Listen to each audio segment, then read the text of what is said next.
एक बार एक लड़का परेशान होकर घर के बाहर बैठा था। वह कोस रहा था कि मेरे पिता ने जो भी संपत्ति मेरे लिए छोड़ी थी वह अब खत्म हो गई है। अब मैं क्या करूं?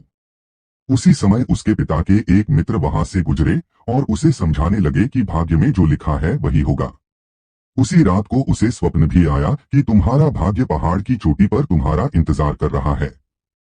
अगले दिन सुबह वह लड़का उस पहाड़ की चोटी की ओर चल पड़ा, जिसका उसे स्वप्न आया था कि उसका भाग्य वहां उसका इंतजार कर रहा है।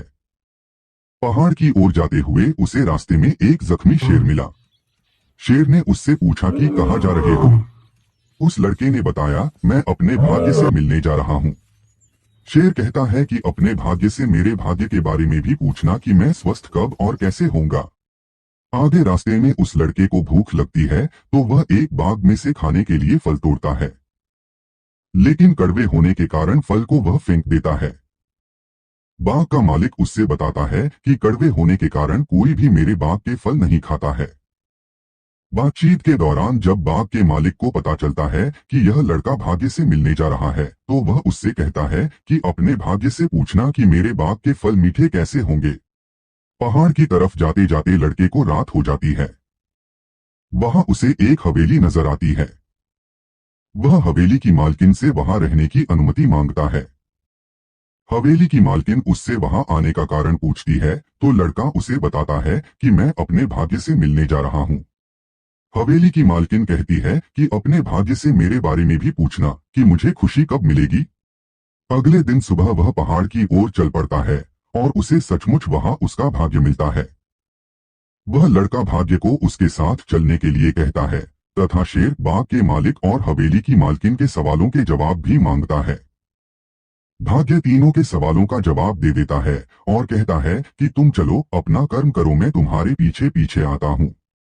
वापस आकर हवेली की मालकिन को वह बताता है कि जब तुम शादी करोगी तब तुम्हें खुशी मिलेगी।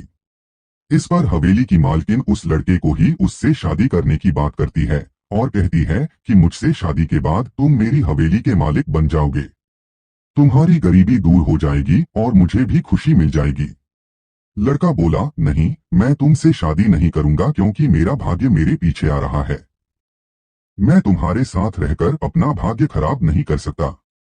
आगे चलकर बाग के मालिक के सवाल के जवाब में उसने कहा कि भाग्य के अनुसार तुम्हारे बाग में जहां से पानी आता है वहां सोना दबा हुआ है, जिस कारण से बाग के फल कड़वे होते हैं। सोना हटाने के बाद बाग के फल मीठे हो जाएंगे। बाग का मालिक लड़के से कहता है कि मैं सोना खोद कर निकाल देता हूँ। तुमने मुझे समस्या का समाधान बताया है, इसलिए सोना तुम ले जाओ। लड़का कहता है कि मुझे सोने की जरूरत नहीं है, मेरा भाग्य मेरे पीछे आ रहा है। इसके बाद वह लड़का शेर के पास पहुंच जाता है। शेर कहता है कि क्या तुम मेरे सवाल का जवाब पूछ कर आए हो? लड़का कहता है कि भाग्य के अनुसार जब तुम सबसे मूर्ख व्यक्ति को खाओगे तो पूरी तरह से स्वस्थ हो जाओगे।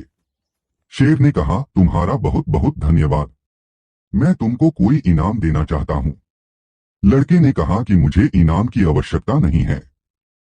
लड़के ने शेर को बताया कि हवेली की मालकिन ने भी मुझसे शादी करने का प्रस्ताव रखा था और बाग के मालिक ने कहा था कि तुम सोना खोदने में मेरी मदद कर दो और सोना तुम ले जाना, लेकिन मैंने उन्हें भी मना कर दिया। शेर ने पूछा, तुमने ऐसा क्यों किया? लड़के ने जवाब दिया कि मैंने उन सब से कहा कि मेरा भाग्य मेरे पीछे ही आ रहा है, इसलिए मुझे इसकी आवश्यकता नहीं है। लड़के का जवाब सुनकर शेर ने आव देखा ना ताव और उसी क्षण लड़के को खा गया। शेर ने कहा कि तुमसे बड़ा मूर्ख इंसान शायद मुझे कोई और नहीं मिलेगा, क्योंकि तुमने भाग्य के इंतजार में गरीबी दूर करने के दो दो अमूल्य अवसर खो दिए। अगर तुम दोनों जगह अपना कर्म करते तो तुम्हारा भाग्य तुम्हारे पीछे नहीं तुम्हारे साथ चल रहा होता। प्रिय दर्शकों, इस कहानी से हमें यह शिक्षा मिलती है कि हमें कभी भी केवल भाग्य के भरोसे नहीं बैठना चाहिए, बल्कि अपना कर्म भी ध्यान और ज्ञान में रखना चाहिए, क्योंकि भाग्य उन्हीं के साथ चलता है जो कर्मशील होते हैं। मित्रों, कमेंट में जय श्री कृष्ण अवश्य लिखे और मेरा फ्रेंड के वहाँ पे जाना, आप लोग लाइक करना और जो लोग न्यू हो वो लोग मेरे चैनल सब्सक्राइब जरूर करना।